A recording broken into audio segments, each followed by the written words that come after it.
L'image est posée. Elle est saisissante, n'est-ce pas? C'est le point de départ de toute une réflexion sur ce que c'est que l'effort et ce que ça veut dire, le sens. On sent presque le poids du rocher, on ressent la fatigue, cette répétition sans fin, et il faut l'avouer, cette sensation, elle a quelque chose d'étrangement familier.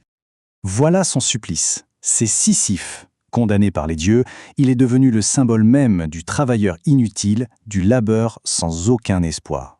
Et la clé, c'est ça. La punition a été pensée pour être la pire imaginable. Pourquoi? Parce que c'est un travail où on est pleinement conscient de sa propre futilité.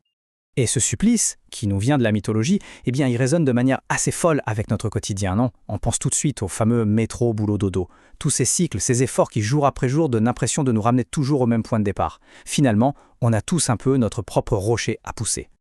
Et c'est précisément là que le philosophe Albert Camus arrive et il renverse complètement la table. La question peut paraître dingue, c'est vrai, mais elle est au cœur d'une philosophie qui est en fait incroyablement libératrice, parce qu'elle nous propose une voie vers le bonheur qui ne dépend d'aucune circonstance extérieure. Alors comment est-ce possible? Eh bien, pour comprendre ça, il faut d'abord faire face à un concept qui est absolument central chez Camus, l'absurde. Alors attention, l'absurde, pour Camus, ce n'est pas le monde qui est absurde en soi. Et ce n'est pas non plus l'être humain qui est absurde. Non, l'absurde, c'est le clash, c'est le divorce, la confrontation entre les deux. C'est notre cri, notre besoin de sens qui se fracasse contre le silence immense du monde. Et c'est exactement ça, la tension fondamentale. D'un côté, on a l'humanité, avec sa quête désespérée de pourquoi, de sens, de but, et de l'autre, le silence. Un univers qui reste complètement indifférent et ne donne aucune réponse. C'est ce décalage, ce gouffre entre les deux qui est la source de notre angoisse existentielle. Et face à ce vide, qu'est-ce qu'on fait en général? Notre premier réflexe, c'est de fuir. On se jette dans le divertissement, on s'accroche à des espoirs un peu aveugles, mais c'est une fuite en avant et c'est épuisant. Et Camus, lui, nous dit « Stop, c'est là que tout commence. N'essayez pas de fuir. Au contraire, regardez cet absurde droit dans les yeux. C'est le seul point de départ possible pour une vraie liberté. » D'accord? Mais alors comment on fait pour passer de cette angoisse à la liberté? C'est là qu'intervient le moment crucial, le véritable tournant de sa pensée, la révolte. On pourrait croire, logiquement, que la liberté, la victoire, c'est d'enfin arriver à faire tenir ce fichu rocher au sommet de la montagne. De réussir la tâche, quoi. Mais pas du tout.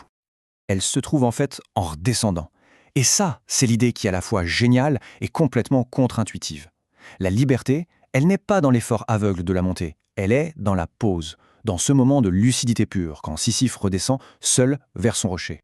Il faut imaginer cette descente. Pendant ce moment-là, Sisyphe est lucide. Il est conscient. Il n'a aucune illusion, aucun faux espoir. Il sait que son rocher est en bas et qu'il l'attend. Et c'est en acceptant cette réalité, sans espoir d'un autre futur, qu'il devient plus fort que son propre destin. D'un coup, la punition devient sa chose à lui. Sa peine devient sa force. Cette phrase, elle est fondamentale. La liberté commence là où l'espoir s'arrête. Ça veut dire que cesser d'espérer un futur différent, un monde magique où le rocher resterait en haut, c'est ce qui nous permet de nous approprier complètement la seule chose qu'on a, le moment présent. C'est ça, la révolte. Bon, d'accord, c'est une très belle philosophie, mais concrètement, on en fait quoi au quotidien? Eh bien, voyons ça comme un petit guide pratique pour devenir un Sisyphe moderne et heureux. Alors, il y a 3 clés pour vivre cette philosophie. La première, valoriser la qualité de l'effort. Si le sommet n'est plus le but, alors c'est le processus qui devient tout. Apprendre à aimer l'acte même de pousser son rocher. Deuxième clé, embrasser le présent absolu. Sans la promesse d'une récompense finale, chaque pas, chaque instant devient infiniment précieux. Et enfin la troisième, revendiquer sa souveraineté. Personne ne peut nous dire si notre effort a de la valeur ou non. C'est nous, et nous seuls, qui décidons du sens de notre propre lutte. Et on arrive maintenant au cœur de la conclusion de cette pensée qui transforme complètement une histoire de punition en une véritable histoire d'émancipation. Regardez cette opposition, elle est brillante. D'un côté, le burn-out. C'est croire que le rocher qui retombe est un échec. C'est s'effondrer parce que le résultat espéré n'arrive jamais. De l'autre, la sagesse absurde. C'est comprendre que le rocher retombera toujours et c'est trouver sa force et sa joie même dans le fait de le pousser une fois de plus, en pleine conscience. Et ça nous amène à cette phrase qui est peut-être la plus importante de toute cette philosophie. Le sens, ce n'est pas une destination, un trophée qu'on trouve au sommet. Le sens, c'est l'acte de gravir. C'est la lutte en elle-même qui remplit une vie. Au final, la grande leçon de Sisyphe, ce n'est pas de chercher un sens à la vie comme on chercherait un trésor caché. C'est de comprendre que le sens, c'est quelque chose qu'on crée, à chaque instant par la qualité de notre présence et la dignité de notre effort. On ne le trouve pas, on l'est. Et c'est pour ça qu'on termine sur cette phrase, la plus célèbre de toutes. Ce n'est pas de l'optimisme naïf, pas du tout. C'est une conclusion purement logique. Si Sisyphe a conquis son destin par sa conscience et sa révolte, s'il trouve sa joie dans l'effort lui-même, alors oui, on doit l'imaginer heureux.